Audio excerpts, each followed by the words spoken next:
साड़े हरि सिंह राजिया छोड़ी जम्मू आने जायो।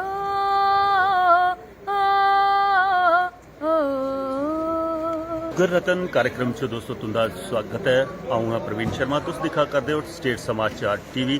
ते डुगर रतन दे विच अस खास करिए गल करने आ कोई सांस्कृतिक कार्यक्रम कन्नै जुड़े दे जिहड़े कलाकार हैं उनकी पहचान उन्हें तुहाडे तक पहुंचाने का प्रयास करने और जिहड़े कलाकार पहचान के मुहताज नहीं होण और खास करिए साडे जम्मू की आन बान ते शान साडे सरस जी ते कन्नै रमालू राम जी अज मलाटी होआ करदी इंदे कन्नै।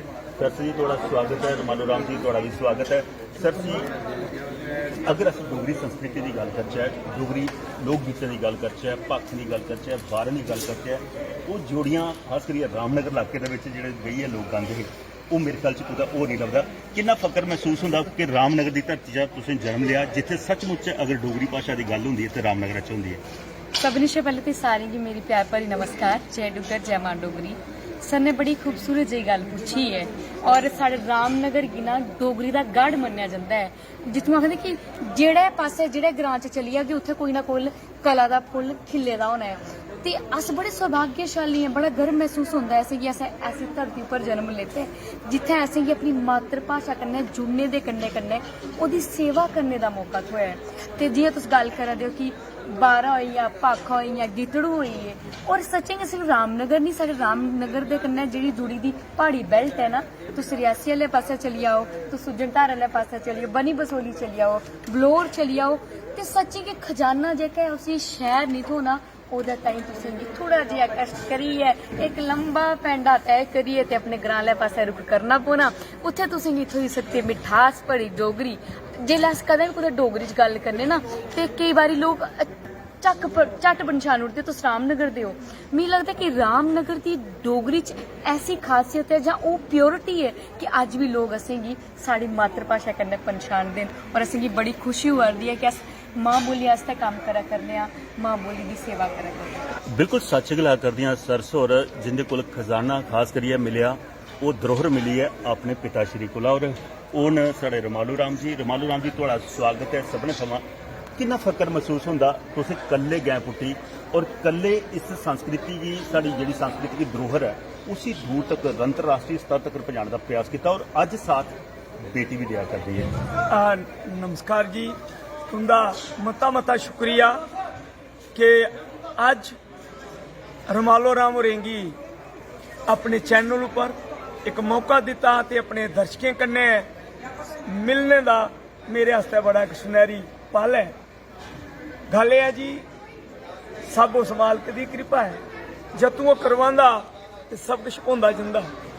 मिकी अजे भी चेता आवा करदा, अज ले चला करदे ते गल करा करदे ते सारी सारी रात साड़ियां लम्मियां भाखां तरोड़ के किंग आली भाख, बलालती भाख, फिर इधर कन्नै कन्नै जियां साढ़े चुटकले कन्नै कन्नै छिंझोटियां दे कन्नै कन्नै चोचले। मिकी सारा चेता वर जिसलै सारी सारी रात असें गाना ते परमात्मा लोग दोनों पासा दा किन्ना प्यार करदे हे, चाहे वो पब्लिक होंदी चाहे घरे आह्ले होंदे हे। ना माइक होंदी ते ना एम्पलीफायर होंदा हा, लेकिन वो 1000-2000 लोकें दे बिच उस मालक की कृपा कन्नै साड़ी आवाज़ जिहड़ी इ'यै माइक दा कम्म करदी। तो उस वेले ये सच है भई कल मुकल्ला टुरिया हा, कल मुकल्ला टुरिया हा, अज साथी बहुते होई गेदे। साथे कल मुकल्ला टुरिया हा, अज साथी बहुते होई गेदे। जदों पिछला चेता आउंदा है तां नैन नमाने रोई पे दे, तां नैन नमाने रोई पे दे। गल यह है कि लोग आखदे रमालो रामा तू पढ़ी लिखी है, ये की करन लग्या? तो मेरे को एक जवाब होंदा जी मिकी मेरा कम करन दिओ। वो मां डोगरी की अपार कृपा हुआ करदी ही, उसकी कौन रोकी सकता हा। मां चाहती ही मैं अपने बच्चे की अपनी खुदी का प्यार दई है ते देशे विदेशे की सैर करा। अज कितना फकर महसूस होंदा जिले विदेश दे विच भी पहचान मिलती है और खास करिए तुसीं ओह लैह पकड़ी जिहड़ी सचमुच ग्राएं कन्नै जुड़ी दी है। ਅੱਜ ਕਈ ਲੋਕ ਆਪਣੇ ਆਪ ਨੂੰ ਗ੍ਰਾਈਂ ਖਵਾਣੇ ਵਾਸਤੇ ਸਮਝਦੇ, ਸ਼ਰਮ ਮਹਿਸੂਸ ਕਰਦੇ ਨੇ, ਆਖਦੇ ਕਿ ਗ੍ਰਾਈਂ ਖਵਾਣਾ ਇੱਕ ਬੇਇੱਜ਼ਤੀ ਦਾ ਘਰ ਹੈ। ਪਰ ਗ੍ਰਾਈਂ ਲੋकें अपने आप गी जिल्लै अंतरराष्ट्रीय स्तर तक पहुंचाया उसलै किन्ना फख्र होंदा। खास करियै उ'नें शैहरू लोकें वास्ते एक सुनेहा चाहिदा जेह्ड़े डोगरी बोलदे शर्म महसूस करदे। ਇਹ ਚਾਰ ਚਬੱਖਾ ਖਿਲਰਾ ਦਾ ਹਾ, ਇਹ ਚਾਰ ਚਬੱਖਾ ਖਿਲਰਾ ਦਾ ਹਾ ਤੇ ਟੁਕੜੇ ਹੋਈ ਹੋਈ ਪੈਦਾ ਹਾ। ਇਹ ਚਾਰ ਚਬੱਖਾ ਖਿਲਰਾ ਦਾ ਤੇ ਟੁਕੜੇ ਹੋਈ ਹੋਈ ਪੈਦਾ ਹਾ। ਪਤਾ ਨਹੀਂ ਮਾਲਕ ਦੀ ਕਿਰਪਾ ਹੋਣੀ ਹੀ ਤੇ ਕਿਆਂ ਮਾਤਾ ਮੇਰੀ ਮਾਂ ਡੋਗਰੀ ਨੇ ਇਸ ਆਪਣੇ ਬੱਚੇ ਦੀ ਗੋਦੀ ਲੈਦਾ ਹਾ। ਗੱਲ ਇਹ ਹੈ ਜੀ, ਇਹ ਸੱਚ ਹੈ ਭਈ ਚਲੇ ਤੇ ਅੱਗੇ ਵਧੇ ਤੇ ਲੱਗਿਆ ਕਿ ਨਹੀਂ ਸਾਥੀ ਵੀ ਕਿਸ਼ੋਰ ਜੁੜਨਾ ਲਗੇ, ਉਹਦੇ ਕੰਨੇ ਇੱਕ ਆਸ ਜਾਗੀ ਗਈ ਕਿ ਨਹੀਂ ਅਸੇਗੀ ਸਾਡੀ ਮਾਂ ਨੇ ਬੜਾ ਵੱਡਾ ਆਪਣਾ ਆਸ਼ੀਰਵਾਦ ਦਿੱਤਾ ਕਿ ਪੁੱਤਰਾ ਚਲੀ ਪੋ ਅੱਗੇ ਮਤਾ ਕਿਸ਼ ਜੀਆਂ ਇਹ ਦੇਖਿਆ ਕਰ ਤੁਸੀਂ ਲੋਕ ਰੰਗ, ਉਹ ਅੱਜ ਸੱਚੇ ਦਾ ਲੋਕ ਰੰਗ ਜਿਹੜਾ ਨਾ ਉਹ ਲੱਭਾ ਕਰਦਾ ਹੈ। इस लोक रंग की गल करचे तो असें पता लग्या कि तुस जिल्लै बचपन च हे अपनी मां की गोदी च भी बैठते तो मां जी गांदी ही और सही मैंने आखदी जिस जन्मदायिनी मां ने अगर संगीत की विद्या दी हो उस तो बड़ा कोई गुरु हो सकता नहीं। ये सच है जी, ये सच है कि मेरे परिवार का माहौल गै बड़ा सोहना मंगलमय आ ते गीते भरिया। मैं हुण भी गल करा करदा कि एक पासे उन्हें साज सीना यानी कि जड़ा चमड़ा पकाई है आपर दा आपर जड़ा ओदे उपर डिजाइनिंग करते जाना ते कन्ने कन्ने गीत गांदे जाना। ए सुती दिन शानी बंका चार गोरीए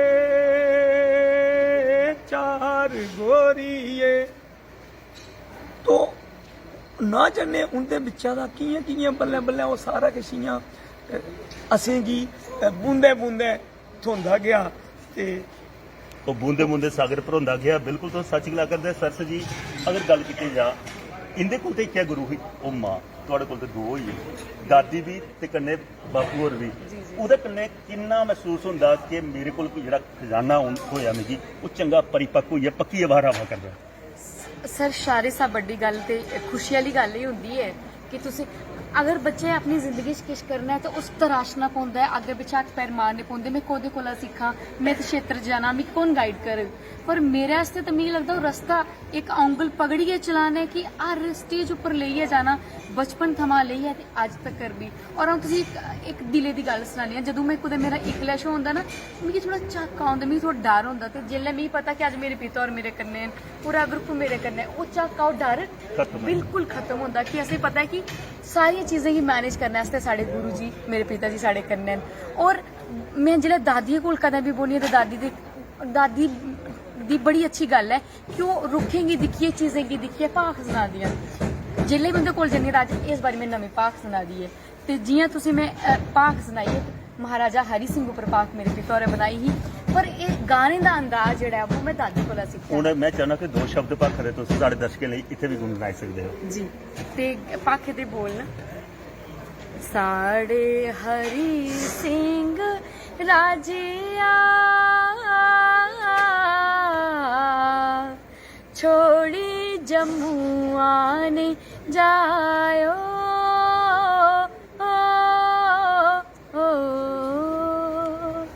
बड़ा खूब बड़ा सुंदर तरीके कन्नै और अच्छे सलीके कन्नै जिला संगीत गी गाया जा सचमुच वो रस रंग भरोचदा है। कलाकारें गी अस जिन्ना मर्जी गल्लां करचै मेरे ख्याल थोड़ियां पर समय इत्थे मजबूर थी कुतै मलाटी होग कदे तुहाडे ग्रां चक्कर लगे ते जां फिर तुहानूं कुसै ने स्टूडियो लेइयै अस गलबात करगे ते मजा आऊग।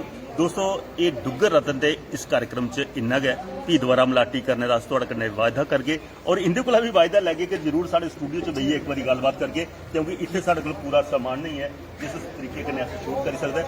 जिन्ना भी हो सके दोस्तों ये तुस पसंद करगे हो ज़्यादा कोला ज़्यादा शेयर करगे हो। अस भी उम्मीद करने कि दोबारा मलाटी जिहड़ी अस तुहाडे तक पहुंचाने का प्रयास करगे।